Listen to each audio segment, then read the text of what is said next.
So it's 2024, and we need to talk about the current state of YouTube. What are the biggest opportunities right now, especially if you have a smaller channel or a brand new channel? What are some of the trends that you want to be paying attention to? And what are some of the new monetization opportunities that YouTube has made available for creators like you and creators like me?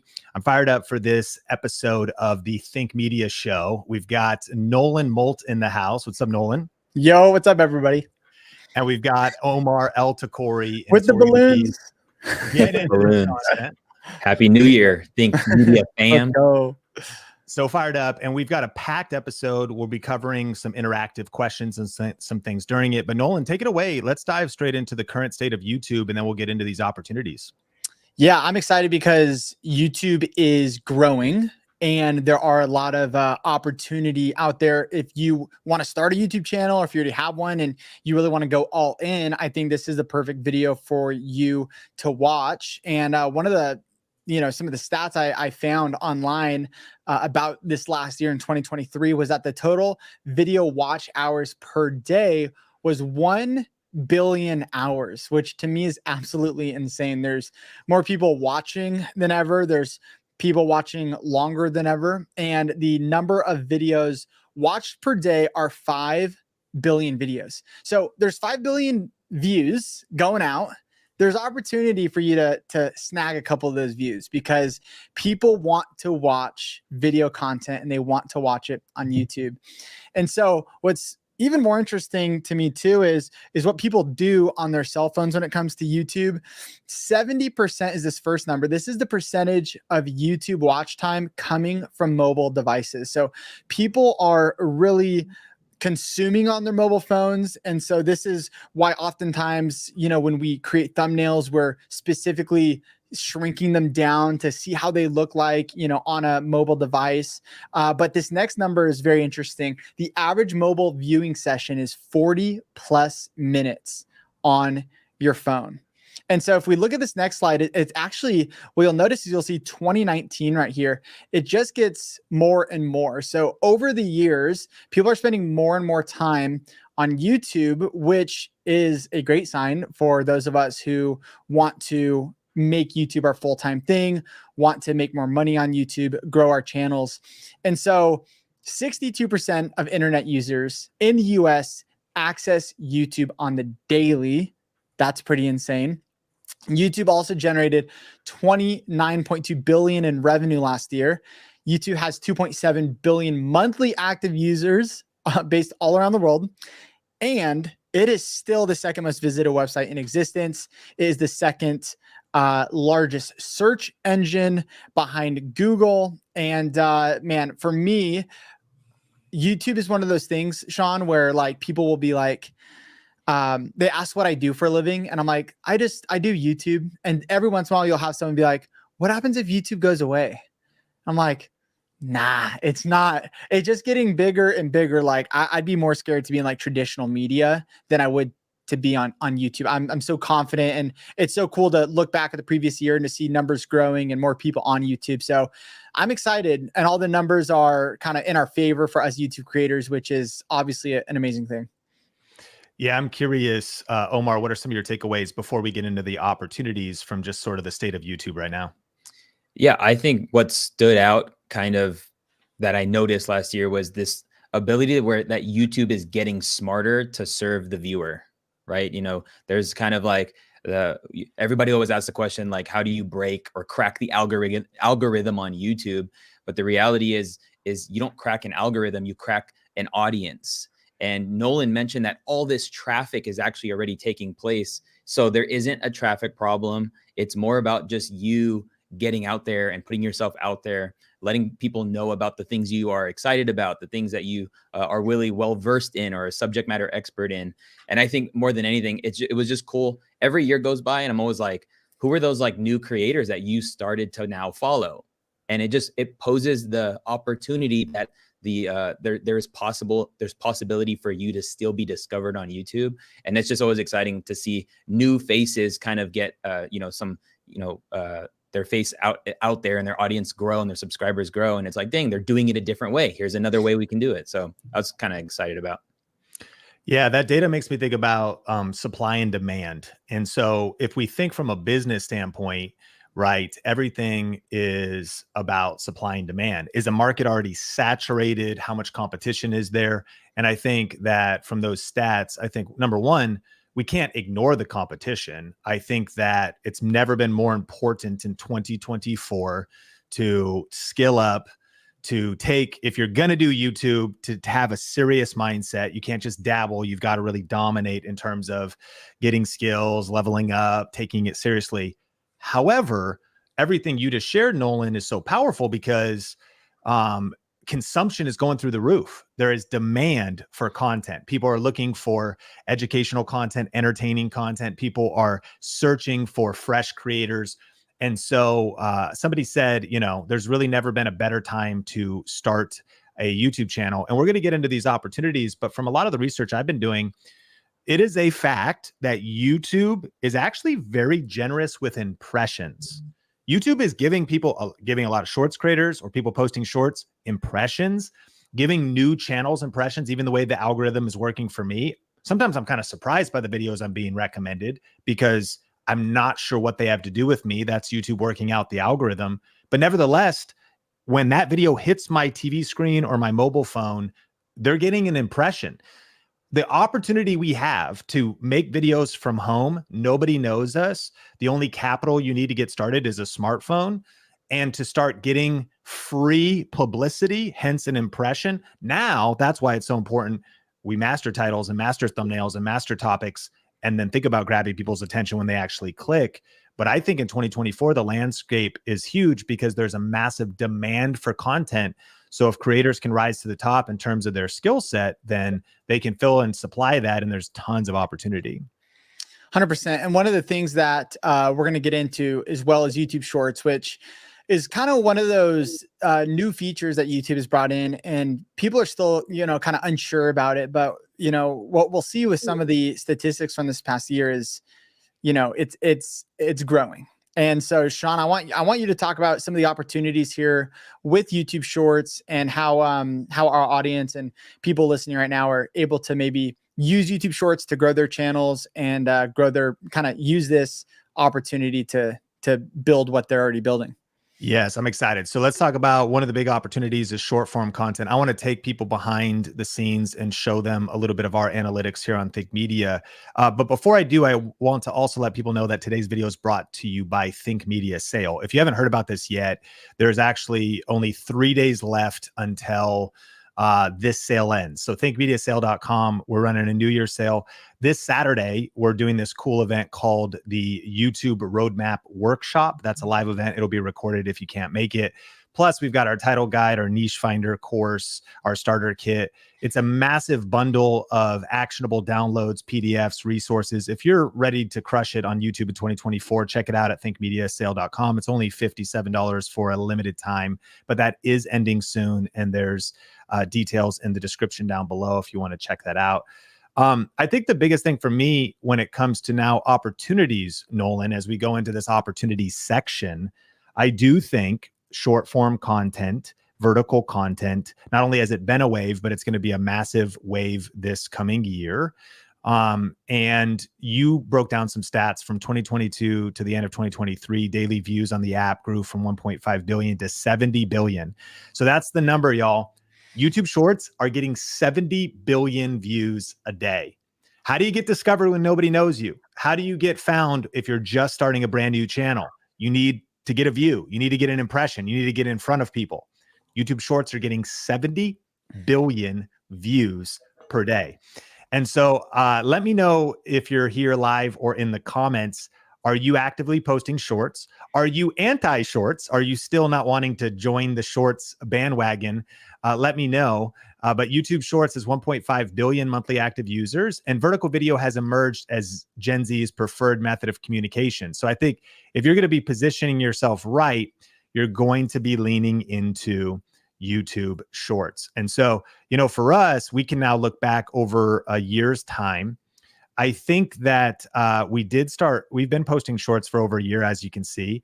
It's interesting, before we had this breakout where a couple of shorts went pretty viral, our baseline of views was 13,000 a day, 15,000 a day, 40, 50,000 a day. And then even though we went to this viral peak with a couple days of 2 million views, one day, 1.6 million in a day was like the peak. It dropped down, but you start thinking about these numbers here. We're getting what at our low right now, anywhere from 40,000 to 100,000 views a day on shorts. And then just look at the big data. That's what I like to point people back. We could debate, and we don't have a ton of time, but we could get as much as we want to debate about. Some people say my long form went down when I posted shorts. They experienced these different dynamics. One of the metrics I like to measure, though, is let's just look at the top line data. We grew 61,000 subscribers. This is, by the way, not from all, just from shorts here in analytics. We got 80 million impressions shown in the feed. We got 57.9 million views just from shorts. And of the quality of those views, do they convert over to long form? There's that very important, kind of viewers across formats. On Think Media, only 63% of our viewers here compared to shorts watch only long form. 30% watch only shorts. And basically 1 out of 10 watch both. So it speaks to the fact that there's a lot of deeper questions we should ask about shorts. But my conclusion after years of processing this and working with Omar and Nolan and thinking through this kind of stuff, it's ultimately positive. It's ultimately the future is forward. We're figuring it out, but there's been growth. There's been more reach. We're tapping in a new format. So I know we're going to move on to a few other points, but it might be worth talking about shorts briefly. Yeah, Omar, what kind of your mindset? What's really cool, I think that's very overlooked, is that our shorts aren't dedicated shorts. They're repurposed. So like you just pulled up all these stats and we were able to grow by 61,000 subscribers on this channel without having to create dedicated pieces of content to grow that way. So I think that is the overlooked opportunity, that repurposing our long form videos and creating smaller moments from them and re-uploading them to YouTube has allowed us to reach more people. I think that's the huge opportunity, especially if you value your time, especially if you're in business. We're not hustling to get these shorts out. We just opened up a door of possibility because of the content that's already being produced. That's a good disclaimer, Nolan, just to clarify for everybody watching. Again, we would be objectively getting a lot better results if we sat down, architected the hook, perfect video recipe, made individual shorts. That is a ton of leverage, to your point, Omar, that these are clips from all kinds of other videos, clips from the video podcast, clips from us on other podcasts. And so the level of leverage in this case is insane. But Nolan, I'm curious your thoughts. Yeah, I wrote down a couple things because, shorts, I think people are still figuring out what works for their channel. And I think a lot of people like myself, maybe I don't watch a ton of YouTube shorts, but then it's interesting to hear some of, younger people that really just watch YouTube shorts and they don't watch a lot of long form. So there's, I think, a lot of diversity out there. What I will say is I want to shout out Opus clips because I've been using them to kind of recut some different podcast clips. And if you're really just like, you don't have a content team and you want to, what, Omar's talking about, repurpose clips. I think we've made videos on Opus. You can check out how easy it is to use them and to start repurposing your regular talking head type of videos or your video podcast. And that's going to get you more impressions. Like YouTube is pushing shorts. And so I've seen a lot of small channels utilize shorts to grow very quickly. But what's really cool is YouTube is trying to make that leap for people to go from short form viewers to long form viewers. And they introduced this last year, the related link. And so now on your YouTube shorts, you're going to see an actual like kind of hyperlink type of title where you can click on it and it'll take them straight to the long form video. This can be really, really powerful, especially for smaller channels. But one other thing I wanted to talk with you guys about before we move on to this next one is I have a prediction because Carnivore Kip says there's no money in YouTube shorts. You are correct. We get about 4 to 6 cents on our YouTube shorts when it comes to the actual RPM, so for every 1,000 views. However, I have faith in YouTube because I see TikTok right now, and I have a couple TikTok creator friends that are making anywhere from 30 cents to $1 RPM on their TikTok videos. And so I really think over these next few years, maybe not in 2024, but maybe over these next couple years, I think advertisers are going to start using YouTube Shorts more and more and advertising on YouTube Shorts. And we're already seeing it happen on TikTok. And a lot of people are advertising their products and their brands on TikTok. So I really believe the future is bright for YouTube Shorts. And even when it comes to the monetization of AdSense, I believe they're going to be able to dish out more and more to creators as advertisers start to pay more and more for that. I know we got to move on, but before we offer more solutions, I do have a problem, and that is with vertical video and monetization of vertical video. But if you haven't taken our poll, I just threw up a poll. I'm curious, do you watch both long form and shorts? Are you actively watching shorts, or do you only watch long videos? Right now, 25% of people, at least here in our Think Media community that are here live and voting, are only watch long videos. And I think that's still kind of a culture. I found I'm consuming quite a bit of shorts these days. I'm getting recommended more shorts on my homepage. I'm watching how they're being recommended to me. But here's my problem. You know, one of the challenges for us is that all other platforms have embraced longer form vertical video. So on TikTok, for you to get into the monetization and for you to get the higher RPMs closer to $1, it's more like 77 cents. You got to be over a minute.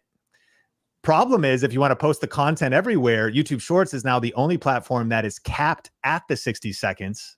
Here's my question. You can answer in a second. Do you think they'll ever change that? Because the nature of YouTube, you go over 60, now you're just going to a different format. Whereas Facebook Reels, Instagram Reels, TikTok are now allowing either 90 seconds or who knows, maybe longer. Of course, TikTok could be over 10 minutes depending on the account or whatever. So all of that to say is the reason that's a problem for us at Think Media, and I don't have a solution right now, is if you're leaning into wanting monetization on the other platforms, then optimizing or creating vertical videos that are longer than a minute is a smart thing to do. But then you run into the issue of not being able to post that same video on YouTube Shorts without modifying a different version, which then you run into the issue of just splintering off different verticals of creative. And maybe my problem is kind of a niche problem, but I'm just curious. Where do you, so let's make it clear. Nolan, do you think YouTube keeps shorts at 60 seconds capped and doesn't break? Or do you think that they soften like the other platforms and go longer? I think they will do what the viewer wants is my prediction, because I just, you know, it's so interesting. When I was in New York, I got to meet the CEO of YouTube, Neil Mohan, and he was talking about how his kids are watching YouTube Shorts on their television. And I'm like, I don't even hardly watch YouTube Shorts. And actually, over the past couple of months, I've been watching more YouTube Shorts because I don't have Instagram and TikTok. And so I'm like, I'll check it out. I'm like, oh, there's some cool stuff over here. So at the end of the day, I think if there's a want and a need for if 90 people are enjoying and the satisfaction, this is a word I hear a lot from the people at YouTube, is they talk a lot about satisfaction. And that's something as creators we should also focus on. But I think if people are more satisfied with longer vertical videos, I don't see why they wouldn't do it. But my guess, because they have long form content, is probably won't happen in 2024 if I had to make a guess. Fire. All right. Well, okay. Opportunity number 2. We're going through all the opportunities in 2024 from a Think Media perspective with some data to back it up. Omar, I think, is hitting this next one, educational content. Omar, break it down. Yeah. So we got this, you know, you could split YouTube almost into 2 camps. We got educational content, and then we have entertainment type of content. And there's kind of those 2 routes you can go in on YouTube. One, the reason why we say the opportunity for educational content is because the barrier of entry is very low than trying to entertain, trying to be a comedian, you know, like, or not even just be a comedian, but create content that is purely to move, you know, people into emotion, I guess you could say. But what's cool about entertainment is the practicality of just showing up and teaching, right? You know, a lot of the times when it comes to these, you know, platforms and things like that, people are in a mindless state, especially vertical videos, whether it's Instagram, TikTok, or YouTube Shorts. You're not in a place to really like dial in and learn. So what's cool about creating educational content, and we'll share some stats right now, is that the mind frame of your viewer is really bought in. You get more of a bought in viewer, somebody who wants to sit down and listen to you. right? So check this out. It's some information. 92% of users reporting they use YouTube to gather information and knowledge.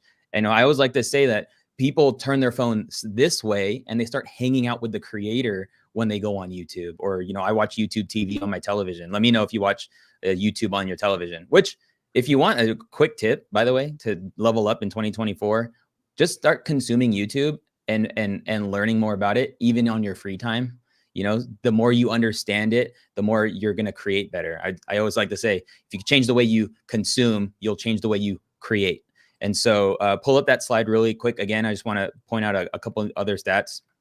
77% of female users agree that YouTube is helpful for lifelong learning. And so if you are in business, if you sell something, if you want to sell something, if you have a service, if I just watched a video on somebody, a detailer, like a car detailer. They took a car that's been sitting for like 8 years and then they made it fresh, but he's just a local car detailer and they got like 4 million views in a couple days by just filming content on how to do something. So I think the opportunity for turning on a camera and teaching is absolutely wide open. And I would say is just like I said, low barrier of entry to start creating.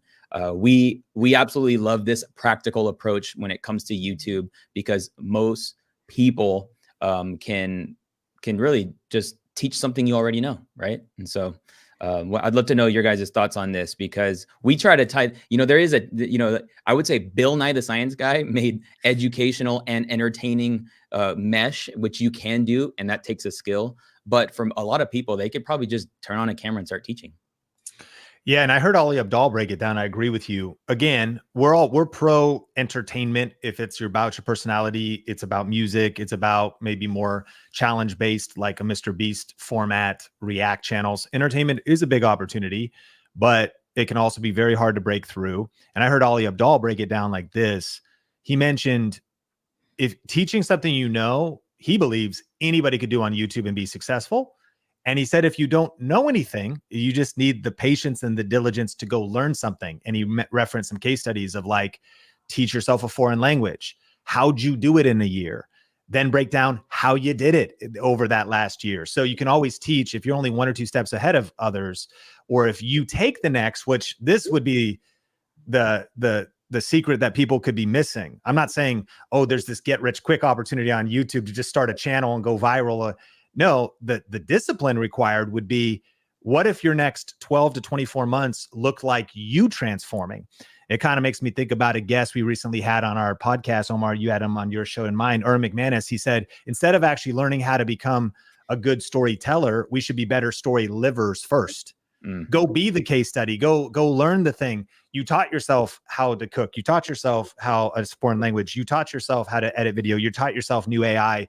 And because you got 6 months and 12 months down the road and you put in the hundreds of hours of research and you transformed as the individual, then what is your YouTube channel about? That skill. And you don't have to be advanced yet. Now you can teach beginners because you're 6 months, 12 months, 24 months ahead of time. If you're willing to follow that path, I think that education is a massive opportunity, and it's just getting started. And the data defines that as well. But let's hit this next opportunity. Nolan, I'm going to tee you up. Brandon here live said, I've noticed YouTube recommending more small channels than before. Brandon, that is a fact. And if anybody's watching this live or on the replay, again, I'm seeing this from every angle we've measured it. That is a crazy opportunity in 2024. Small channels, new channels that don't even exist are not coming into this algorithm that's like suppressing you. You have the opportunity to get recommended. That means get a shot in a 2024 world. It is our conviction that it's never been a better time to start a YouTube channel. Not that it's easy, but it is a real thing. And I love that comment that came in. Nolan, break this down. Yeah, we've seen this a lot with new creators, new channels popping up, channels that have not posted any videos in years, and they come back and they have 34 subscribers and, they get 14,000 views. This is a really interesting stat right here, which is 70% of the content people watch on YouTube are recommendations from YouTube. So I want you to think about this for a sec, because we're talking about educational content, and a lot of people are searching, right? They're searching on YouTube how to blank. A lot of people use it in that way. However, what you'll notice though, just if you go on your own YouTube, you're going to see that YouTube is giving you new videos and new channels and new topics and things you might be interested in on your homepage. And then when you click on a video or you search for something, you're going to see recommendations on what to watch next. And if you look at some of these, if you open up YouTube and you go and you look at some of the view counts and then you look at the subscriber counts, you'll notice that a lot of these channels don't have a lot of views. They don't have a lot of subscribers, but they're still getting just pushed out and they're getting impressions. And I kind of believe, I'm curious, Sean and Omar, what you guys think. But I kind of think this could be due to the virality of TikTok and short form content. I feel like people kind of on TikTok, they can get a lot of views and that can be encouraging for them to keep going. And I think YouTube is wanting to give more of an opportunity for new creators to get a chance to be heard and seen so that they can continue to keep going. That's kind of my theory. I don't have data to back that up, but I think there is something to be said about people getting discovered online these days. So Omar, I don't know. What do you think about this? I think in many cases it's still not so accidental, because when I get, served a video from a person that I don't quite know is a newer creator, the legitimacy of their title and their thumbnail still align at a YouTube level, right? I guess you could say. So the skill of a new creator, that I just want to, say that like you do want to grow in your YouTube skills of title, thumbnail, and even hook. So this is why YouTube is recommending it, right? Because they're saying like, oh, wow, when we're serving it to some people, they are clicking on this. Why do people even click on videos? They click on videos because they read titles and they look at thumbnails. So I would say this is kind of like, maybe you want to put more intentionality, maybe less intention into your fancy edit and put more intention into your title and thumbnail. But that's really, I would say, why I'm clicking on even personal newer channels. But I'm like, oh, wow, that's a great thumbnail and, title. Yeah. And I actually, Nolan, it is kind of data backed. There were some people who talked to some executives at TikTok and were observing TikTok. And I remember, this sounds weird, but I was in a banya at the time having this conversation with like a bunch of other businessmen, which is, for those who don't know the definition, that's like cold plunge, hot tub, steam room, super hot room where you wear the little hat. Anybody out there living that banya life? Okay. So I'm in the banya, we're talking about TikTok. And what one of the things that is why TikTok got so big is because it was a platform where everyday people could become famous at a legitimately consistent rate, that you could post on TikTok and your chance, you post 50, 100 TikToks or less, your chance of getting 500,000 views or 1 million views. And so their tweaking of that algorithm, that algorithmic, the way it was at least has been set up, and they try to now continue to scale it. If creators feel suppressed or creators feel like it's impossible to break through, not only feel, if it is impossible to break through, well, then you're actually going to technically destroy the creator economy. You would de-incentivize, but then it also has to be a rhythm, because of course there's supply and demand. And so just affirming what you said, YouTube's engineers learning from TikTok, there's no doubt about it, because with TikTok, it created a legitimate feedback loop, almost that maybe you haven't blown up yet, but you know someone who has. So you're just like, well, this is real, because it is real. Now, also the quality of the viewership there, it was the CMO of HubSpot that said YouTube subscribers are the most valuable subscribers on the internet. So I think it's worthwhile, asking yourself, I have 10 million views on TikTok. Okay, cool. Like what does that mean? I mean, it's great. I'm not putting it down, but like essentially, is it a real business or is it sustainable? Is it a real brand, or did you just get some virality? But to land the plane, I would say yes. I think YouTube short form and long form is understanding part of keeping the creator economy healthy is having legitimate pathways to the top of the platform, even if you're starting fresh in a new year. And that is what we're seeing just here in live chat in the comments of this, is people are like, yeah, I see new small channels on my homepage. And what, if anything, that should just give us the feedback that There is channels and systems and ways forward for people watching this to start new channels, to revive existing channels. Listen to this. So Barbara says, it's true.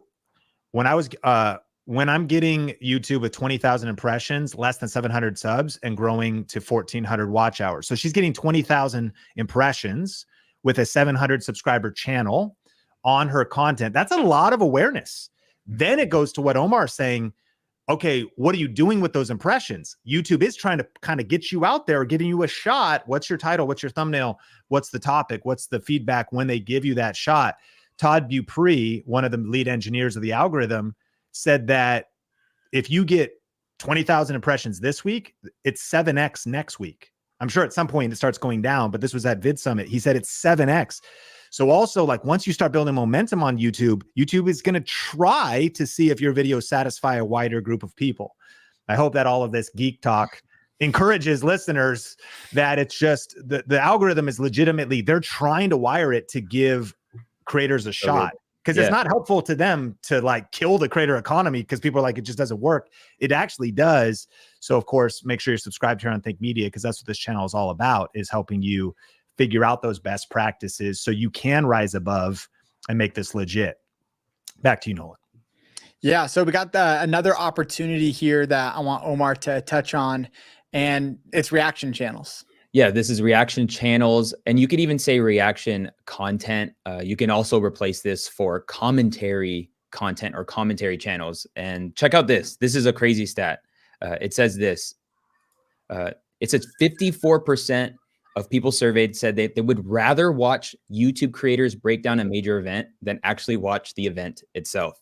I want to ask you the question, if you're watching this live or watching the replay, have you watched videos when somebody is talking about something that has gone on? And the reality is your answer to that is probably yeah. And it's because we just like when somebody gives either expert opinion or when somebody gives their observation around a thing. And so this poses the opportunity to simply create content without you having to conjure up, the content from ground zero.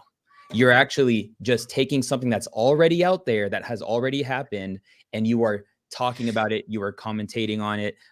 Things that I think about, Patrick Bet David, he's putting out a lot of content, but he's able to do that because he's simply taking what's happening in culture, what's happening in politics, and then he's giving his, they're having conversations around it, and it works, and it works for your level as well.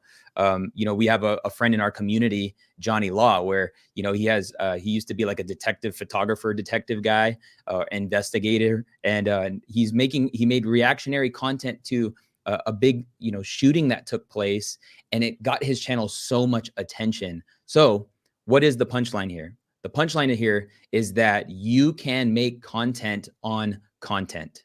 You could make videos around things happening in your world sector, or your interests even, and so that is reactionary content. You don't have to think of it like a gamer necessarily. Think of it, it could be a conversation. Right now, Omar and Nolan and Sean we're reacting to what's happening on YouTube, and so just know that opportunity is wide open.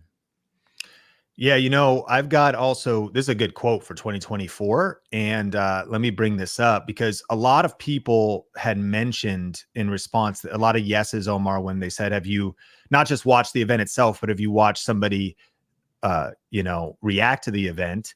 And a lot of the comments here live are like, yeah, just give me the highlights. Yes, because it's summary. So the Traveling Hatter said summary is superior.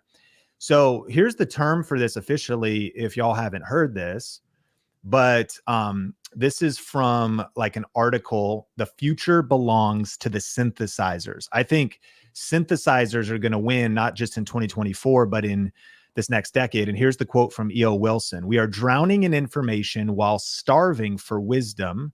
The world henceforth will be run by synthesizers, people able to put together the right information at the right time, think critically about it, and make important choices wisely. This is worth rereading and rewatching that point or screenshotting that here in the video.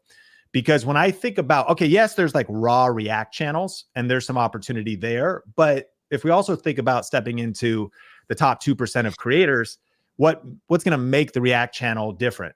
If it's entertainment, maybe how funny you are, how your laugh sounds, the editing of it, etc. But then I think about what it's saying here is we need synthesizers. And so somebody earlier was talking about there's so much content, like we're drowning in content. I think everybody feels that way, but there's two responses. One is to get overwhelmed and say, oh, it's impossible.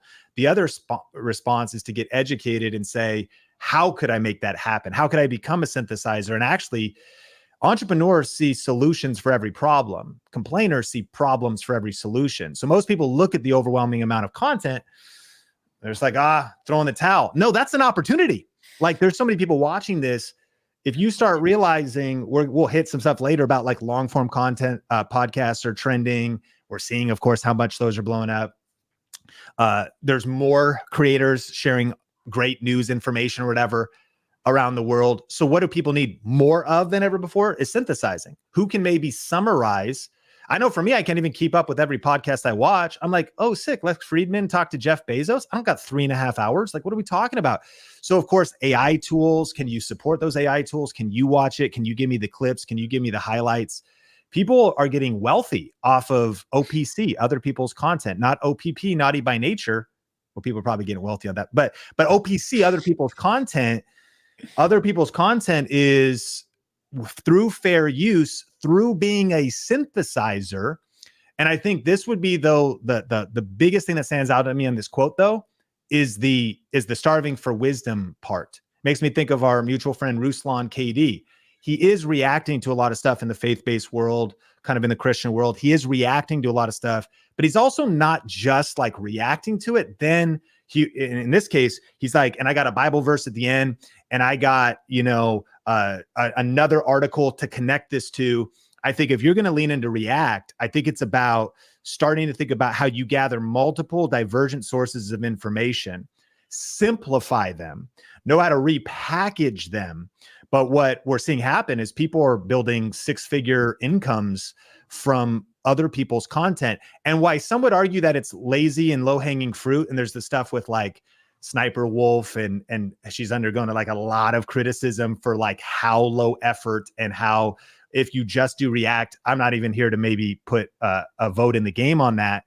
I think we're talking about different things. In some cases, it's just react to a viral video and siphon some viral views. In other cases, you're bringing some real wisdom, some real insight to it. You're taking complex things and making them simple.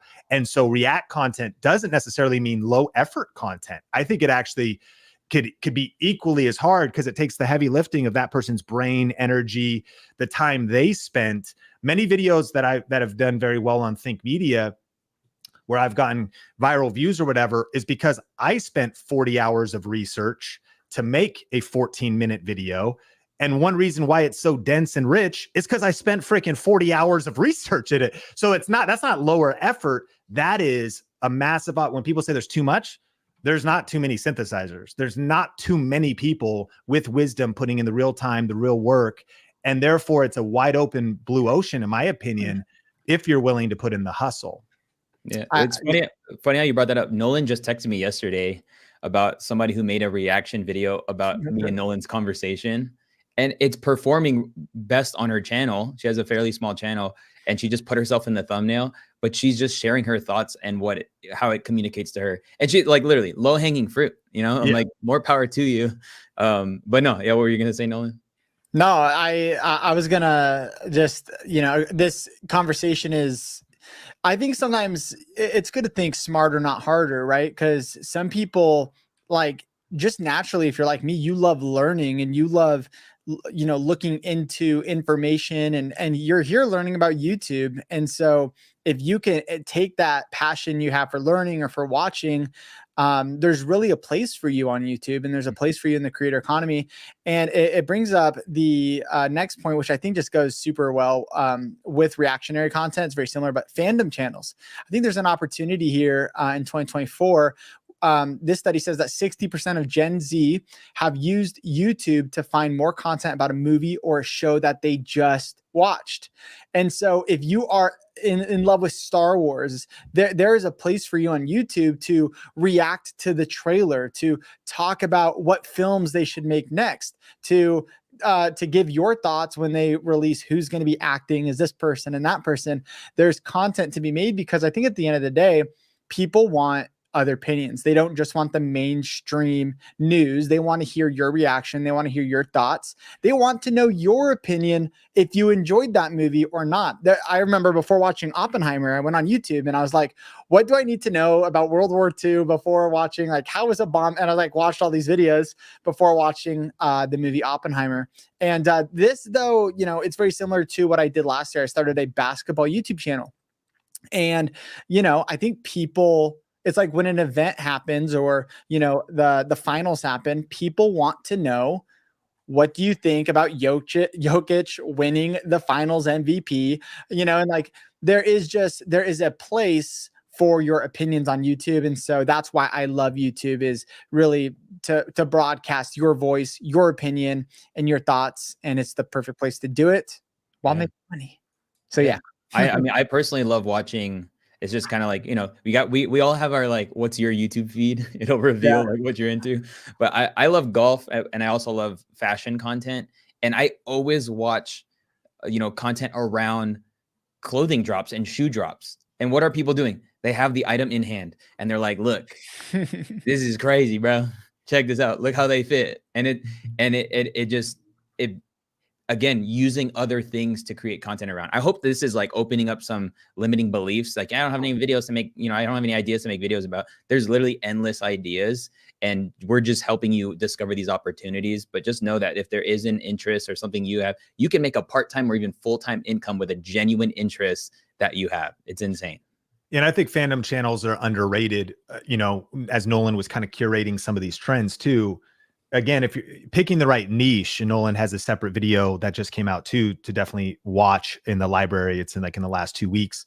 Picking the right niche is a big deal for success. Like, and so you may be pivoting from what you thought you were going to do to a fandom channel. I don't think you just do it because you're not actually a fan. The key is you're genuinely passionate about that subject or whatever. But no, I would, I also would say, if you're watching this, don't judge YouTube by only your own experience, and don't judge YouTube by only your own behavior. I think one of the biggest mistakes people make in life and in business and on YouTube is they project their own experience. They're like, I don't watch shorts and I don't like them, so nobody does. Besides 70 billion people a day, then you're right, maybe nobody does. No, that would just be your experience. Oh, I don't really watch, you know, recaps of movies or shows on YouTube. Yeah, but millions of people do. And so, you know, personally, I actually never watch a movie now without watching ending explained after, because it's not even because I don't understand the ending. It's because I know there's 13 things I didn't notice, or I'm curious some of the motifs or other things. If I really get into a show like Succession, I was watching the character breakdowns. You know, I don't know if anybody was offended by the ending of Leave the World Behind, but I, you know, even watching that, I was like, yeah, I didn't get any new information. It was still just as bad, but at least I saw the ending, you know, recap, and it was produced by Barack and Michelle Obama as a footnote. But anyways, as far as fandom content, it could be sports, it could be, of course, shows, it could be movies, it could be comics, it could be pickleball, it could be things that are coming up in trends. Tapping into that stuff is a really wise opportunity. And let me know your opinion about Leave the World Behind out there, as far as if you enjoyed it, didn't like it, or your thoughts on it. Back to you, Nolan. Yeah, so I'm gonna queue up this next one, but first we got a couple people giving us some cash in the comments, and so thank you so much from Germany. So we got people watching from all over. Appreciate just everyone being here, and thank you, Field Guide, as well, helping you get started in the right direction. Hashtag all in. Let me know in the comments if you guys are all in for 2024. We know, like, we're all in, and so if you want to join us and be all in with us, then we are so happy that you're here, that you're learning. And you know, we're live here. Go ahead, Omar. Somebody asked the question like, hey, how do you get good at thumbnails? And you get good at thumbnails by learning about them. And we have our I just wanted to let people know, if you hopped on this late, thinkmediasale.com. There are so many resources. We're doing 98% off of a bundle that will give you like so much of the tools and resources you need to be successful at YouTube this year. And here's what's cool. With the purchase of this bundle, which ends end of day Saturday, we're actually doing a live call with everyone who is buying this bundle. And so that's happening on Saturday, and we will record it if you can't make it. However, huge opportunity with essentially everything you need to know to be successful this year on YouTube. And so I want, with all the questions coming in, because there are these, we're talking about better titles, better thumbnails. How do I do that? Well, thinkmediasale.com will help you do just that. Amazing. Awesome. Well, hey, I want to jump right into this next one, Omar, but talking about the live streaming opportunities this next year and how the people can do that. Yes. And so wanted to talk about this opportunity here because, especially if you're somebody who can, deliver, you can talk for long periods of time because you are a wealth of information. I believe you should consider doing live streams this year. And nearly a quarter of the time people are watching a video, it's now spent on live content. And there's so many reasons why you should tap into live streaming. One reason being because most people don't like editing videos. Like if editing videos is a hurdle or a stumbling block to you actually being consistent on YouTube, consider doing live streams. This actually, your job is done. There is no more editing to be, had after you go and push live.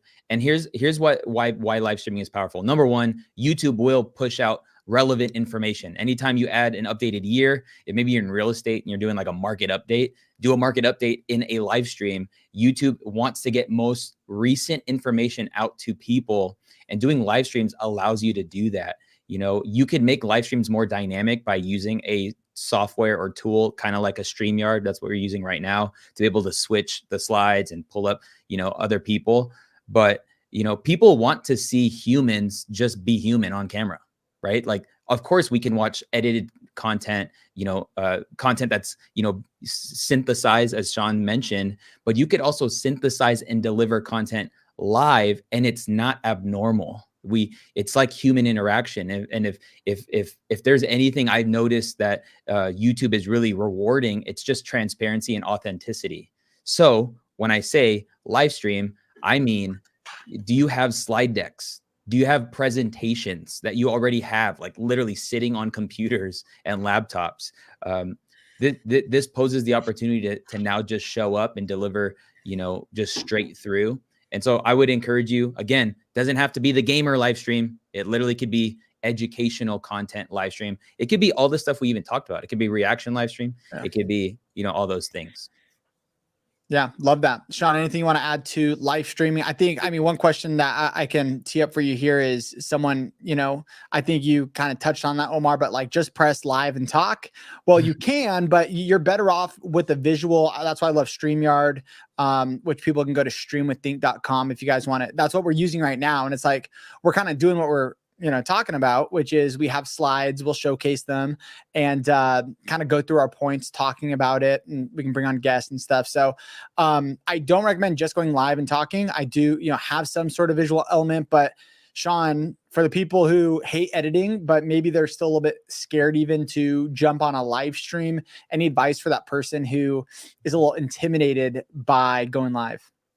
Yeah, I think the myth of live streaming is that it's no effort compared to the high effort of crafting a video.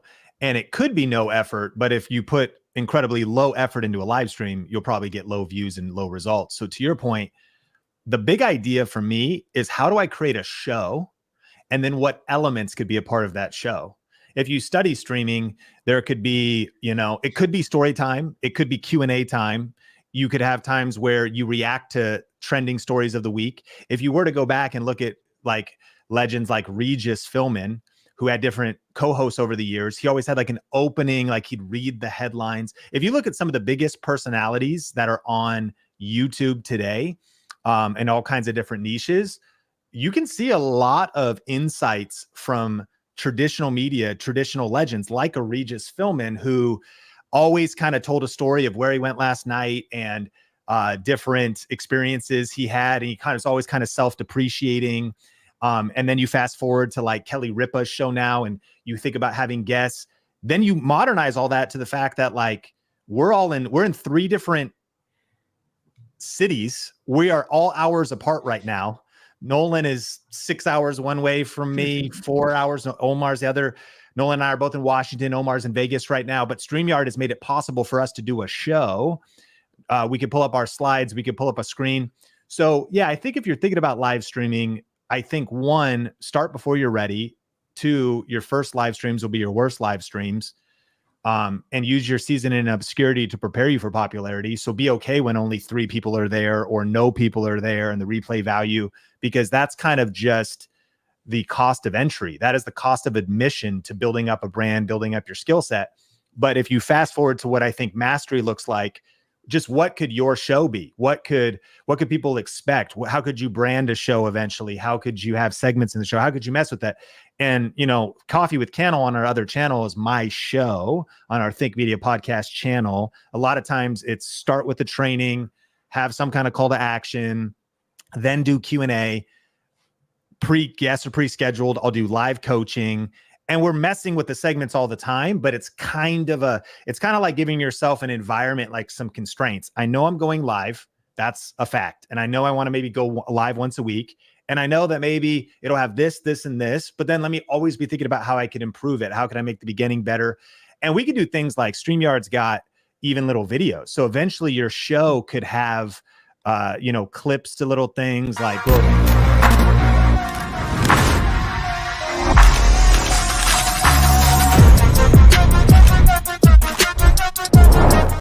Grow a Video Live's back in person. And you weren't even planning on playing that video, but that video is just uploaded on the back end. So I think, having all these different elements, this is personally, that has been years of being committed to live streaming, to improving, thinking about how to improve it. So not thinking about that it's an overnight thing, but if you don't start today to start kind of learning the thinking, the mindset, the real time, then you're not going to be ready for that, if you will, day of opportunity 12 months from now, 24 months from now. It's just kind of an ongoing thing. So I think there's some short-term opportunity there, but of course there's always the long-term opportunity of getting 1% better with every stream.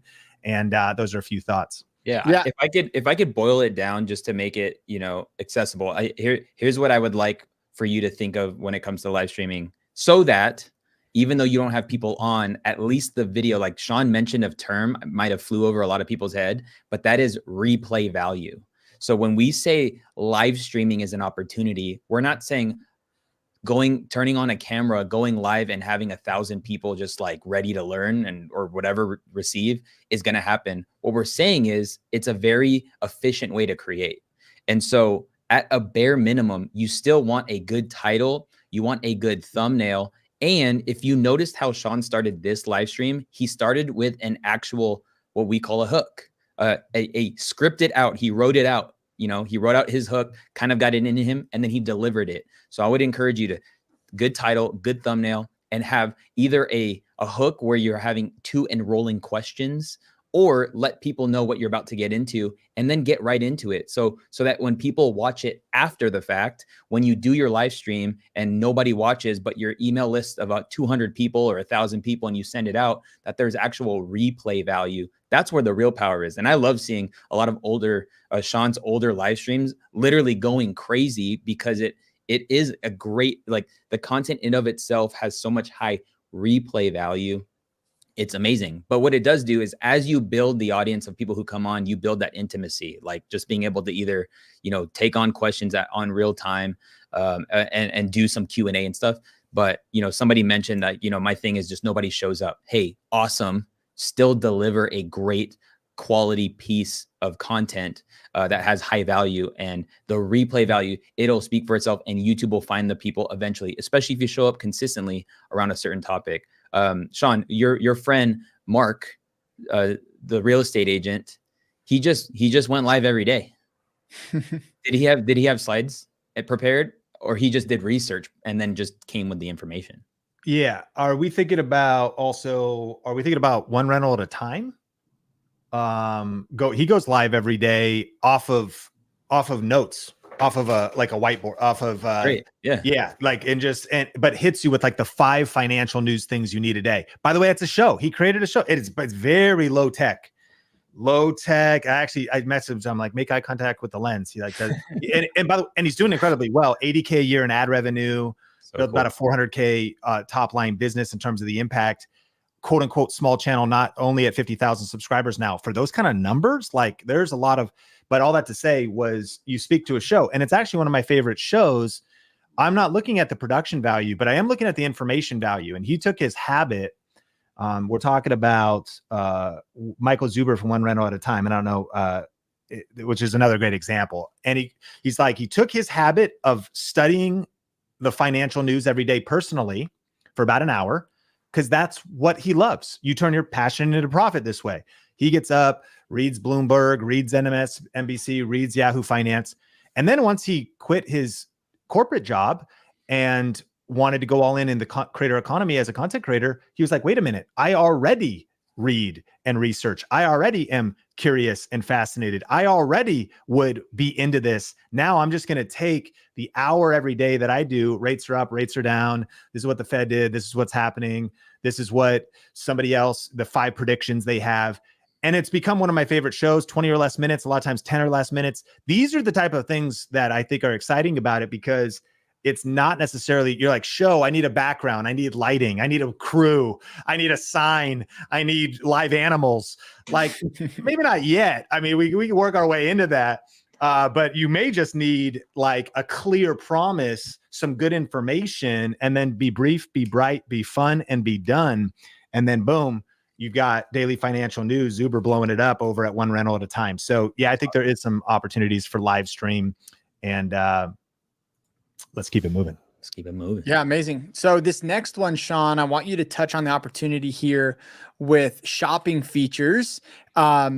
Now, this next one, if we really utilize this, I think is going to help a lot of people watching just make more money over this next year on YouTube. And so why don't you cover some of the trends that could be happening this year with online shopping? Yeah, well, a couple things to like sort of paint the picture is one, a couple things have happened. Bad news. YouTube Shorts took away clickable links. No clickable links in the comment, no clickable links in the description, which is super discouraging from an affiliate marketing, shopping perspective, etc. Now, the good news is they added back the ability to do related videos. So maybe you could connect a related video to a video that has more like affiliate links in it or whatnot. Problem is, we're not seeing crazy amounts of traffic figuring that out, but it is there. But what did they really add back if they took away clickable links is what they're adding is these shopping features. And I think that the big idea here is that this is a legitimate opportunity. So here's what we're learning. So 6% of shoppers who use YouTube in their purchase journey make fewer returns. So it's a great experience. People are sticking with it. 93% of respondents who use YouTube. Sean, that was number 5. So actually 93% of shoppers use YouTube in their purchase journey. Yeah, that's very confusing. 5.93. Yeah, 93%. Okay, so that's way better. I'm like, well, 6% of shoppers. Like, huge opportunity. Yeah. So 93% of shoppers who use YouTube make fewer returns. And then YouTube's influencing the shopping journey. 93% of respondents keep their purchases more than those using Instagram or TikTok. That's interesting. And then 85% of participants say they have plan to make or repeat a purchase from a brand on YouTube. And then 79% of those shoppers are satisfied with their purchase from YouTube. So what are we talking about? We are talking about this idea that YouTube has added shopping. And that's what they call it, is shopping. And what it specifically is, though, is you can have your store, a connected store, so like Adorama, if you wanted to connect different camera retailers, tagged products in video shorts and live streams, pinned products in your live streams. If you meet the eligibility criteria, connect your store to YouTube and tag products. Then here's the placement. It could be in the actual store, in the video description of the video, in a product shelf below the video. Probably a lot of us have seen that. with a shopping button on the actual content or a pinned product in the live stream. So the net result being you're doing a YouTube short and now there could be a shelf or a clickable button and you could actually get the jacket, the hat, and it can also be your own store. So it's not just Teespring, but you've got like Phil DeFranco's brand, Beautiful Bastard, like coffee mugs, candles, bags. Like, so it could be pretty sophisticated levels of merch or shopping or different products. Yes, you can connect it to your own website.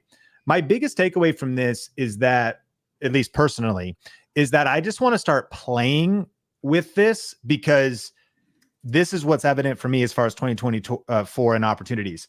This is where everything's going. I commented on our friend Modern Millie's Instagram post. I was like, cool jacket. And she's like, I bought it on TikTok. And I actually was going to look up to get the same jacket for my wife because it's kind of like a chord's kind of in. It's like a chord, like nice tone. I was like, that jacket's fire. Like, I would love to get that for my wife, Sonia. So I just randomly commented. And sure enough, she got it through a TikTok shopping experience. Now, that's just one story, but I think we're just going to see it more commonplace, especially with Gen Z, people being used to an integrated kind of seamless experience of shopping meets vertical, meets long form, meets the video itself being integrated with shopping. So I think the action item for us as content creators that are serious, I think thing one is to play with the tools, get used to the tools, experiment with the tools. But I will say, I don't think it's going to fully come as fast as we think. I think maybe for younger shoppers that are shopping fashion, makeup, I think that's game over already. I think maybe for other types of products, we still have to experiment. I'm not sure if we can collaborate like our website. Can we do digital products there? What are some different things? Eventually, we'll probably be able to do all the above. I think it's also interesting. I was trying, maybe somebody live knows what the percentages are. One piece of information says that Instagram and TikTok take 5% of the transaction. One thing that makes me nervous about YouTube is they take 30% of super chats and 30% of channel memberships. So I've seen high affiliate commissions through shopping as high as like 15%, which is super high. We get 4% on cameras here at Think Media.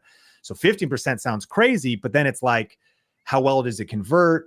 Do people want to shop at these other stores? I don't think you can do Amazon.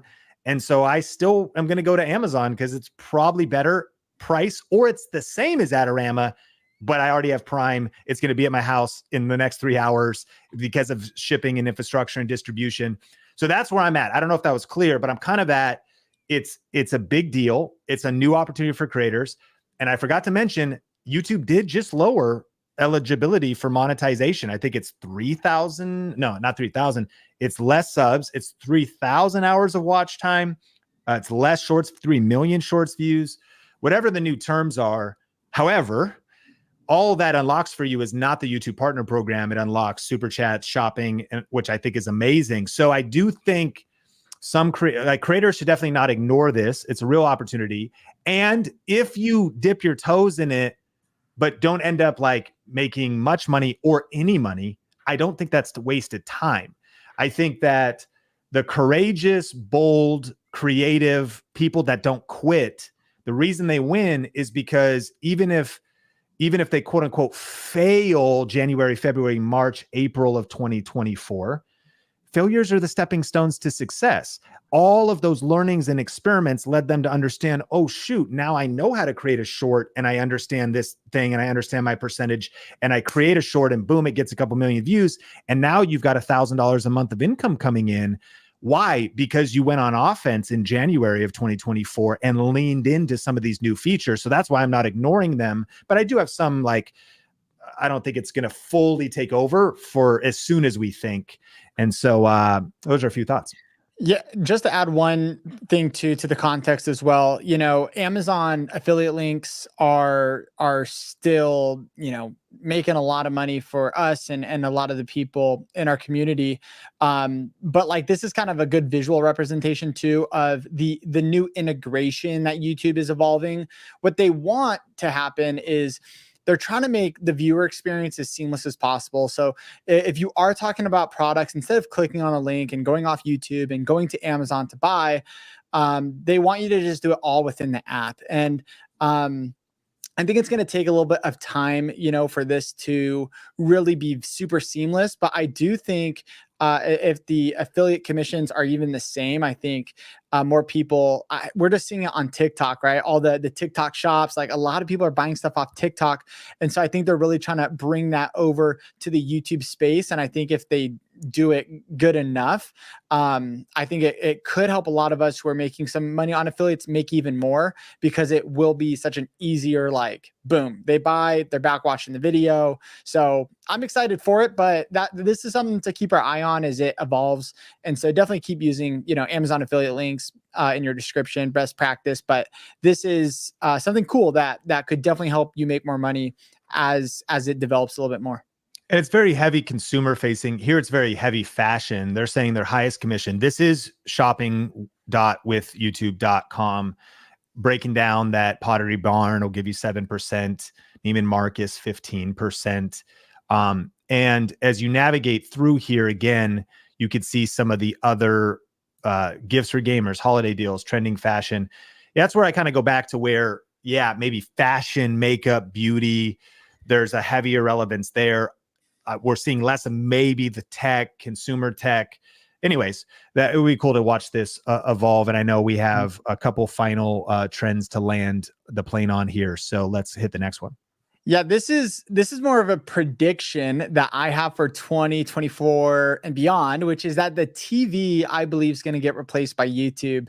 And let me kind of explain why I believe this. And what I mean is like traditional television, and where you're seeing streaming apps and stuff. But I really think like just take a look at some of this. So YouTube reaches more young adults than all the TV networks combined. When I read that, I was like, whoa, that's pretty wild. Another one is YouTube TV is reportedly the only live TV provider to add subscribers in 2023. So all the other ones were on the decline, and YouTube TV, I thought was interesting, is different than like just the YouTube app, but it was on the rise. And then the data also says that YouTube is currently outperforming Netflix, Disney Plus, and Prime Video. So we found this study, and this was in 2023, but the number one app, which is on mobile apps, and I guess it looks like this was throughout 2022 potentially, but YouTube was at number one. We have Netflix down there, Amazon Prime down there, Disney Plus. So YouTube, I really believe there's just a lot to be said when it comes to the actual television and seeing more people watch YouTube on their TV. And a lot of people like me who don't have live TV anymore are canceling subscriptions and watching free content on YouTube. And so I think this is a big opportunity for creators, but not just maybe in the way you'd think. I think long form content there's different algorithms. Let me start with this. There's a different algorithm when you open up YouTube on your phone, and there's a different algorithm when you go downstairs, you go to the TV and you open up YouTube. You're going to get different videos recommended. And even if you're on an iPad or if you're on a desktop, you're going to get different videos recommended. And they do this because they know how we react to the type of videos I watch on my TV are like lo-fi hip hop, or it's like long form podcasts. And I don't really watch those on my phone. I'm not watching lo-fi hip hop on my phone. Right. And so YouTube knows this. And I've just noticed, maybe you have too, that I'm getting a lot more long form content recommended on my TV. And so I think what's so cool about viewing YouTube on the TV is that if you're done watching on your TV and you're on the go, you can play it on your phone, and it makes it, so much easier. And I think it's really cool. And I think it's something that we'll continue to see, kind of TV viewership go down, YouTube keep going up. But then it brings us to the final one, Sean, which is podcasting. And that's a big one that I think a lot of people are watching on their TVs as well. But talk to us about the opportunity here for podcasts. Yeah. So the data is in. YouTube is already the most used podcasting platform because of the size of YouTube, so much bigger than Spotify and Apple. When you think about the video aspect of podcasts being consumed, whether that's H3H3 or Call Her Daddy or the Logan Paul Show or Joe Rogan. Now he did go to Spotify, but even the clips, if you consider that, the data before maybe 1 or 2 years old was that YouTube is already bigger than Apple and Spotify. Fast forward to YouTube embracing YouTube Music and going after the audio aspect of things and bringing more infrastructure to podcasts. I think that the future looks crazy bright for YouTube and podcasting. And what we see here on screen is time spent listening to podcast and how that continues to go up little by little over the years. And podcast integration on YouTube. Here's my prediction. I actually predict that YouTube will overtake audio as well as video. Because if you think about it like this, if Spotify wanted to compete with YouTube and try to, they're already dominating audio, but they wanted to add video, I don't want to call it impossible, but like that's like an undefeatable giant. Reverse it. If YouTube wanted to take the audio game from others, they're already a juggernaut and they already own so much video distribution. So I think what will be interesting is how much integration is there with YouTube Music.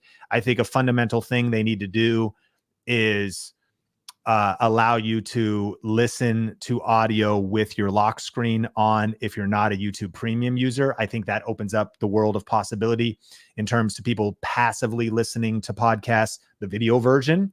But I genuinely think if people were to, Omar could riff on this. We're telling everybody to start a video podcast, but if people only did an audio podcast, I still think YouTube could have a dominance around that just because it becomes more of the just go-to platform. People are already used to spending time there. There's almost like nobody that doesn't use YouTube. So why have to go somewhere else? And that's my personal behavior, is the way I consume podcasts is YouTube, unless for some reason it's not available or there's some kind of difference. So I think that the future is bright for podcasting. It's a great time to get in. Sure, competition is rising, but this is why our biggest message to you watching this stream as far as actions is you got to reinvent yourself. You got to level up. You got to skill up. And I'm going to be doing an upcoming podcast episode on the Think Media podcast about being in the top 2%. This is interesting because if there is 51 million YouTube channels, which that's about the rough data in 2024, that's the landscape. Sounds like a lot of competition, but the good news is most have not uploaded recently and they've uploaded less than 10 videos. So only about 2% of channels have more than 10,000 subscribers. So I kind of came up with this concept called the 2%. If you can get over 10,000 subscribers, you are bigger and, by subscribers terms, more successful than 98% of other creators. If you just start a YouTube channel, you're in the top 5% of people on YouTube, because 95% of people they didn't even start a channel. So I think there's something powerful about just starting a channel. You enter into, at least initially, being not just a consumer, but now a creator. If you get over 10,000 subs, you are now in the top 2% of the platform. And there's many people in our world, in our community, that have made a full-time living with 10,000 or less subs. Bottom line is that, how do you be in the top 2%? Just be willing to do what the 98% aren't willing to do. And what is that? 98% of people are usually not willing to buy and read a book. 98% of people are not willing to invest in themselves and learn new skills. 98% of people don't want to get uncomfortable and stretch themselves. Most people are afraid of negative comments and different things that'll come their way. There's no doubt about it. There's a lot of pitfalls and challenges on the YouTube journey, but all you got to do is be in the top 2%. Not minimizing that, but if you can just elevate your if you could just, and if it is a supply and demand, YouTube is looking at watch time, click-through rate, average view duration. And so if all things were equal and your click-through rate was higher than the competitor because you mastered titles and thumbnails better, just a little bit, then you're going to get recommended and they're not. All things being equal, if your average view duration was just a little bit higher. So the application of wisdom to study audience retention, storytelling, communication, editing, these different skill sets, which is really is a good time to talk about 2024. That's what we're doing here on Think Media. It's what we've always been doing. And if you can just get a little bit above the fray and above the crowd, I think that the future is bright. There's going to be a lot of challenges in podcasting, but study being a good interview, work on getting good guests, study how people are doing hooks, making it more interesting. You just got to rise above the majority. And that might sound tough, but the majority usually gives up when it gets hard. The majority usually won't get past episode 10 or 20 in a project if they get that far. So if you just commit to continue to upload, you just stepped into the top 2%, because the 98% will give up after 4 uploads. The 98% will give up when it gets hard. And so I think that podcasting is a big opportunity. And I think for all of these different categories, the takeaway is commit to learning new skills, reinventing yourself, outworking, outlasting, out strategizing the competition, and you've got a big opportunity in 2024. It's really good. Yeah, I think it's funny how you say that, because I started my podcast in September of last year with just the commitment to upload 1 conversation a week on my personal YouTube channel. And it's funny that you say that, Sean. Episode 10. Episode 10 is when my podcast had its first takeoff episode, where YouTube started recommending my podcast to more people. And because of the title, the thumbnail, and the hook, and then the conversation, people started becoming fans of the podcast. And then the next upload, now I'm experiencing like heavy momentum on my podcast but it was all because I pre-decided. And I think that is a 2% mentality, is the pre-decision to know that rain or shine. This is what I like to encourage people with. Don't be so concerned with the outcome of your output. Just focus on your outputs, and then the outcomes, let it happen. Obviously, you want to, do your research and like make sure your stuff is better, like Sean mentioned, but just focus on the outputs in 2024. That's what you can control. You can control showing up consistently online. It's so funny how people are so easy to relinquish the responsibility of showing up. I'm being shadow banned, dude. From a professional content creator, I would consider myself a professional content creator with air quotes. I don't believe in shadow ban. I believe that great content gets seen by people. Like if you commit to putting out great content out there, 2% style type of content, it becomes easy to stand out at some point. And I really do mean that. And standing out, I don't mean stand out with heavy effects and heavy editing. No, I mean stand out as in, when I think about this idea or this industry or this topic, I think about you. That's standing out. This is that. And so if that would be beneficial for your life and brand or business, then I would totally just consider being consistent on YouTube this year. What this live stream was really for, or this conversation for, it was just to break down some limiting beliefs, show you some opportunities, and based on where you see like the roads wide open, like we want you to run, and we want to help you in that. This is why our channel, both Think Media and the Think Media podcast, exists, is so that you don't do this alone, and you have somebody in your ear along the way, so that you don't get lost on this journey. But it's wide open, man. Like I didn't know that episode 10 it would take off, and then episode 13 just went past 110,000 views with an interview I did. And honestly, it started with just the commitment to show up, and I'm still showing up. I was actually, I'll end with this, and then you guys can pick it up. I had ran out of interviews. I ran out. I was like, dang, I have no more interviews. Let's just do a solo episode.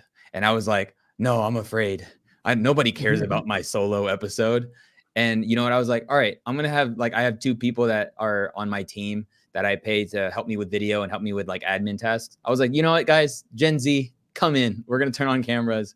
And that video that I was afraid of posting on episode 16 performed 1 out of 10 on YouTube, is getting a ton of recommendation. And so I'm just telling you, brick by brick, you got this. Like, I feel like this is your year to crush it on YouTube for sure. One thing on that, Omar, is it's funny because I think people watching you would think that I'm like, Omar never is insecure about posting content. Like Omar's not scared, but it's cool to hear you open up that like even you have some insecurities to posting a video, showing up on camera, and so I think that can resonate with people that, hey, even Omar, feels that way. Sean, I'm sure you feel that way sometimes too. And so do I. And so it's one of those things where, yeah, you really do, Sean, punch fear in the face. It's like it's a real thing. And so I love that. Thanks for sharing that. For sure. Okay, so we already know this been here for a while, but smash like if you've been getting value. And there's a few things we still need you to know. We do have a super chat we want to hit. Nolan has an important video he wants you to know about. I actually think the most important stat for the future of 2024 has not been shared yet. And I'm going to share that in just a second. But I want to remind you one more time, or if you happen to just be jumping on and you didn't hear, our New Year's sale is ending. So our New Year's sale, thinkmediasale.com, is ending in 3 days, or if you're watching this on the replay, even less than that. And so if you go to thinkmediasale.com, you can see all the details in regards to that. And this is our, it's something really cool we've never done before. It's like a package of some different downloadable PDFs, Canva templates, like additional Canva templates for thumbnails, our 51 money-making video ideas guide, our AI for YouTube guide, which we've researched the best tools, put hundreds of hours into that. It's only $57.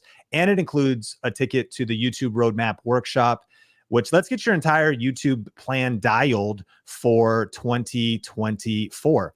And so let's plan out your productivity. Let's plan out your goals. Let's plan out the strategy that you're going to apply going forward. That's happening this Saturday. It's a 3-hour event. If you can't attend that live, you can get the replay. So anyways, it's kind of a no-brainer. If you're serious about YouTube this year, thinkmediasale.com. If you're just kind of dabbling on YouTube, no big deal. It's probably not right for you. But I think that there's a lot of ways you could spend $57. A shoe, half a shoe. It depends on how much your shoes cost. Red Robin, a milkshake and some fries, or the complete package to growing a successful YouTube channel in 2024. Okay, listen to this stat before we hit the super chat, Nolan, in just a second. Mm-hmm. I actually think, as far as the state of YouTube, what's happening in 2024 and beyond, well, this article from Goldman Sachs should shake you a little bit. If you have not seen yet, the Goldman Sachs research, Goldman Sachs Intelligence, did an article about how the creator economy could approach $500 billion by 2027. To be specific with the math, what they break down is that essentially the total addressable market, which means like how much money is in the system, how much money is available for you, for Nolan, for Mr. Beast, for myself, and for millions of creators. Because you might go, oh, it's crowded. It's only the ones at the top. That's not true. There's a whole long tail of success in the creator economy. It's worth about $250 billion is how much money is in the system. But some people smarter than me, and probably smarter than most of us at Goldman Sachs, are analyzing what's happening in the creator economy and what's coming in 2024. And they revealed that the creator economy could approach $500 billion, which another way to put that is that it's going to double in the next 3 years. Another way to put it is that the next 3 years are going to be the best 3 years in the creator economy, period. That's what they're saying. Another way to put it is that I've been doing this YouTube thing since almost YouTube started. YouTube started in 2005. I started my first channel for my church in 2007. I've now been on YouTube for 17 years. And according to Goldman Sachs research, the next 3 years, everything's going to double that happened in the last 17. That's the way this math is coming out. Now, in my opinion, that's what some smart Wall Street investors, people that analyze the economics and look at the trajectory of what's happening. The simple conclusion of that is that the time to get in on this wave, the time to start a channel is absolutely now. We could debate all along, oh, I wish I would have started 5 years ago. Well, everybody does, but like the next best time to start is right now. And so the next 3 years are going to be the best 3 years in the creator economy. But that little side quest I took there, I did want to bring that all the way back to Omar and the success on his podcast, or maybe Nolan, myself, Think Media, the 3 silver play buttons we've got from other channels, the gold play button we have from Think Media. Too many people underestimate just the sheer time it takes, the patience, the grit, the skill development. And what I actually wanted to observe with Omar is, yes, he started a new podcast and started posting some episodes and have got some good insights and has been killing it. But I also just want to remind you, Omar didn't just start a new podcast. Has been becoming Omar for the last 10 years. Nolan, we all kind of have similar backgrounds, but whether that's packing up lights and going on shoots, whether that's editing videos for hours in hotel rooms, whether that's interviewing different people and doing really crappy interviews and it kind of like sucking and we were horrible questions, whether that's putting out videos we thought were going to be great and then falling flat, whether that's just working in different environments. What's the point? I just want to encourage you from Nolan and Omar and myself's perspective. People are just underestimating. They overestimate what they can accomplish in 1 year, and they underestimate what they can accomplish in 5 to 10. Too many of us get so fixated on like 2024 is my year, man. Dude, in the next year, I'm going to be like Omar. He started a new thing, and in 6 months he did. Yeah, but also that skill set. So I'm not actually trying to talk you off of your dreams. I'm trying to talk you into the right mindset that if you're only judging by the next 12-month window, I actually think you're going to lose. Listen to what he said. Omar was like, I just decided I'm going to upload once a week. And I know he made that commitment. If he hadn't had the feedback loop of success that his episodes have had, he was committed to once a week, knowing, because he's also been through this routine, and we all have now. And Nolan has started a new channel in the last year as well. Same thing. Oh, it didn't pop in the first week. It didn't pop in the first month. Oh, it didn't pop in the first 4 months. Well, I know this works. I'm going to keep working the system. I'm going to work a system. I know this works. So anyways, in a 2024 world, I want to encourage you. The next 3 years are going to be the best 3 years in the creator economy. But your breakout moment, it might not happen in the next 12 months. And that's okay. Didn't happen for me. Didn't happen for any. We just happen to be kind of been doing this thing for a while. But I want to encourage you, where could you be in the next year and a half? Where could you be going into 2026? You're not going to be ready for 2026 if you don't start sharpening your skills now, practicing, putting out some bad videos, putting out some stuff that's kind of embarrassing, putting yourself in just different situations where you learn, you experiment. Our belief is really sometimes you win, sometimes you learn. Failures are the stepping stones to success. I want to get as many failures under my belt as possible in 2024 so that I have more feedback loops, so I'm better positioned to crush it in 2025 and beyond. And I want to also alleviate some anxiety that, of course, you want to crush it as much as you can in the next 12 months. But what if you commit to this? Where are you going to be in year 4 and year 5 as this thing continues to rise? I think that's a winning mindset that'll be really helpful. So just wanted to share that rant. Okay, Nolan, hit this super chat. Absolutely love it. And Sean, I wanted to throw this back to you because I'm curious how you would answer this. The question, Tommy, thank you so much for the super chat. The question is, would it be too much for me to do fitness, gaming, and motivation on my channel? Sean, give us a sneak peek into the Saturday roadmap, the workshop. People are coming in and they have multiple passions. And what's your answer to them? What should they be doing this year to grow their channel? I think thing number one is too many people are asking about what are my multiple passions instead of asking about what's the viewer passion. I think actually, yes, you shouldn't detach your passion from your YouTube channel, but I think you should think about the viewer first if you want to be successful. Because if we're talking about solving problems in the marketplace or a business mindset, entrepreneurs solve problems for a profit. And the biggest mistake novice entrepreneurs make is they make a business out of novelty and entertainment for themselves, as opposed to they make a business in service of a particular customer. Now, this isn't really the language that we use on YouTube. And sometimes the way I'm talking could sort of kill the creative spirit.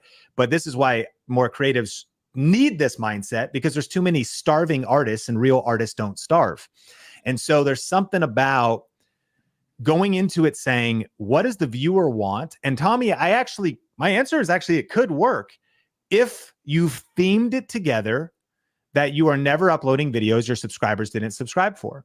If your subscribers, because by the way, gaming can be connected to fitness. But if what you're telling me is you're going to make videos like Sam Sulik and you're going to do like fitness weightlifting videos, and then on Fridays you play Minecraft, and then on Saturdays you review your latest personal development book, no, that would be too much. And that would be a horrible strategy. But I think people miss the opportunity of theming. Like, it's sometimes to go, well, this person does multiple things. Yeah, but their channel, it touches a particular type of person. It connects with a particular type of viewer. I like to follow, channels that are for entrepreneurs that might hit mindset, fitness. So they hit health, they hit mindset, they hit business advice. Fine. What was the niche though? The niche is who's it for? Entrepreneurs that want to be fit, energetic, healthy, business advice. So if you can, it's the creator who understands the viewer best wins.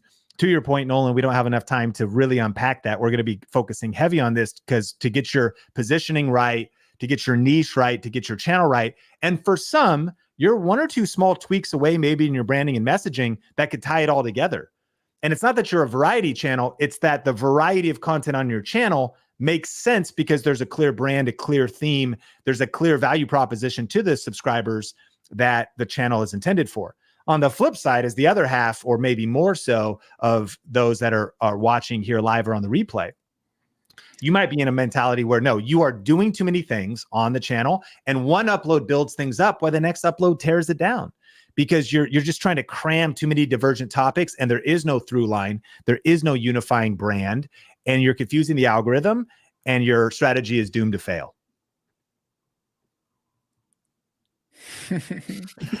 Thinkmediasell.com. But that, I mean, what's funny is like Sean's being motivational right now, but we're giving YouTube advice. So a lot of it, you know, if motivation could come, I know when people say motivating, it's like, do you want to force your, you know, ideas and beliefs on people versus just help them? You know, a lot of people write their first books and they write memoirs and they're like, what do you think about my memoir? Like, I don't know if anybody cares about you, but what people care about is what they care about. So what people care about is what they care about. And so if you can make content around people's cares, concerns, problems, you will see success on YouTube. Boom. I absolutely love that. Thank you, Firebird Bricks, because Think Media content advice has helped me stay focused and grow from 2,000 subscribers to 39,000 subscribers in 2023. Ooh. And you guys, I believe this is your year. 2024 is your year. And so if you actually just want to go a little bit deeper, I think you guys should click on the screen, check out this video, because Omar and I, we go deep on how to actually grow your channel in 2024. We'll see you guys in the next video. Peace.